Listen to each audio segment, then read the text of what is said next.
Pernah nggak sih? Kamu nanya sesuatu ke AI, terus jawabannya aneh, nggak nyambung, atau ya gitu deh, sama sekali nggak ngebantu? Kalau pernah, tenang, kamu nggak sendirian. Seringnya masalahnya itu bukan di AI-nya loh, tapi justru di cara kita nanya. Nah, di sini kita bakal bedah tuntas seni dan ilmu di balik cara bertanya yang benar, biar kita bisa ngebuka semua potensi keren dari AI. Coba deh, lihat bedanya. Kayak langit dan bumi kan? Di satu sisi ada pertanyaan yang super umum. Ceritain tentang kucing. Ya, paling kita dapat fakta-fakta standar yang ngebosenin. Tapi lihat sisi satunya. Sebuah prompt yang dirancang dengan baik, minta cerita dari sudut pandang kucing Persia manja yang sinis. Hasilnya jauh lebih spesifik, lebih kreatif, dan pastinya seru banget buat dibaca. Nah, inilah inti dari prompt engineering. Jadi kenapa sih AI itu kadang-kadang rasanya kayak lemot atau nggak paham sama kita? Ini bukan karena teknologinya bodoh ya. Anggap aja ini kayak ada gap komunikasi. Ada jembatan yang perlu kita bangun antara apa yang ada di kepala kita dan cara si mesin ini berpikir. Aturan mainnya tuh sebenarnya simpel banget. Garbage in, garbage out. Sampah yang masuk, ya sampah juga yang keluar. Kualitas jawaban AI itu berbanding lurus sama kualitas pertanyaan kita. Kalau kita cuma kasih perintah yang ngambang kayak ceritain soal AI, ya kita sama aja nyuruh AI buat nebak-nebak. Hasilnya pasti generik banget. Untungnya, ada cara buat nutup gap komunikasi tadi. Rahasianya itu ada di satu keahlian keren yang disebut rekayasa prompt, atau dalam bahasa Inggrisnya prompt engineering. Jadi, apa sih prompt engineering itu sebenarnya? Gampangnya gini deh, ini tuh seni sekaligus ilmu buat ngerancang instruksi yang efektif buat nuntun AI biar ngasih hasil yang kita mau. Entah itu jawaban yang akurat, relevan, atau malah super kreatif. Anggap aja kita lagi belajar bahasanya AI biar obrolan kita sama dia jadi lebih nyambung dan produktif. Analogi yang satu ini pas banget loh. Seorang prompt engineer itu benar-benar kayak komposer. Mereka bukan cuma ngetik kata-kata, tapi merangkai sebuah simfoni perintah buat ngasilin respon yang harmonis dari AI. Jadi ini bukan sekedar perintah biasa, tapi udah kayak sebuah karya seni. Oke, cukup teorinya. Sekarang kita masuk ke bagian yang paling seru. Gimana caranya kita bisa jadi pembisik AI? Yuk kita bedah bareng-barang cara ngerangkai prompt yang sempurna, langkah demi langkah.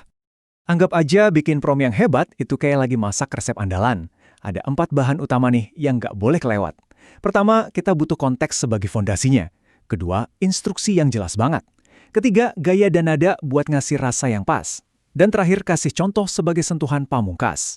Yuk kita coba resep Le. Oke, ayo kita langsung praktik. Kita mulai dari prompt yang simple ya. Rangkum sejarah AI di bidang kesehatan. Ini udah lumayan sih. Lebih baik dari ceritain soal AI, tapi AI-nya masih punya terlalu banyak kebebasan buat improvisasi. Hasilnya bisa jadi gak sesuai sama yang kita bayangin. Sekarang kita tambahin 2 bahan pertama, konteks dan instruksi. Promptnya jadi, rangkum sejarah AI di bidang kesehatan, fokus pada penerapannya buat diagnosis penyakit, sajikan dalam format poin-poin. Nah, jauh lebih baik kan? Sekarang si AI punya misi yang jelas dan terarah. Dan disinilah magicnya dimulai. Kita bisa ngatur kepribadian si AI. Cuma dengan nambahin instruksi simple kayak gunakan bahasa yang ilmiah dan formal. Kita bisa ngubah hasil dari yang tadinya kayak obrolan santai, jadi tulisan sekelas jurnal akademis. Kontrolnya ada di tangan kita. Buat sentuhan akhir, kita bisa kasih contekan yang lebih spesifik. Kita tambahin, gunakan kata kunci seperti machine learning dan image recognition. Ini tuh kayak ngasih petunjuk ke AI, mastiin dia pakai istilah yang tepat dan relevan, layaknya seorang profesional di bidangnya. Sekarang, coba deh kita bandingin hasilnya. Dari permintaan yang umum banget, kita pindah ke sebuah instruksi yang presisi, detail, dan berlapis. Bedanya dramatis banget kan?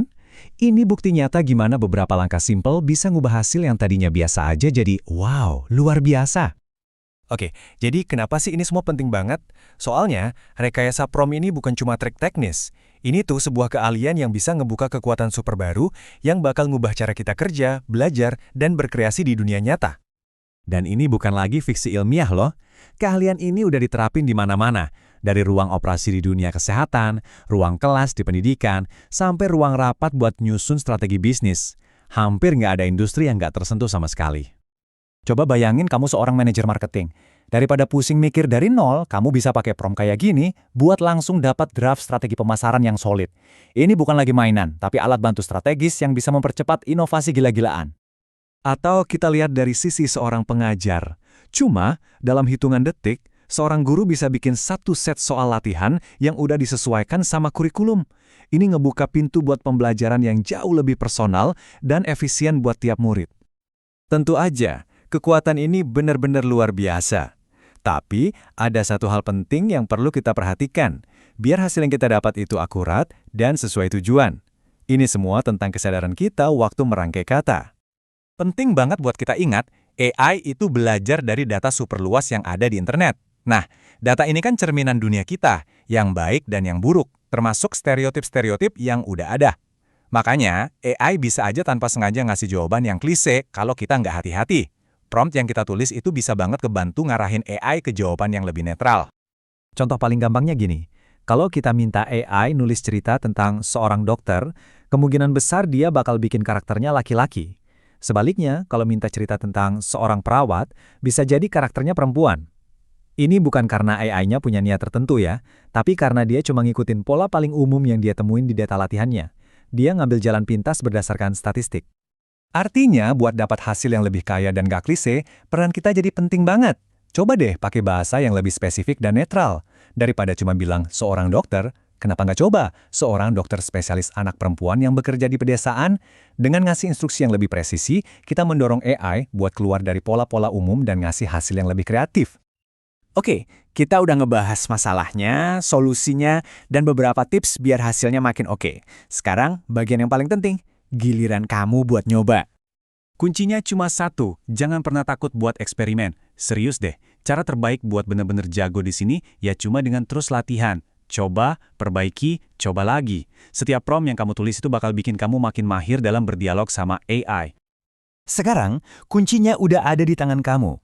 Dengan kemampuan buat berkomunikasi secara efektif sama AI, kira-kira pintu luar biasa apa yang bakal kamu buka?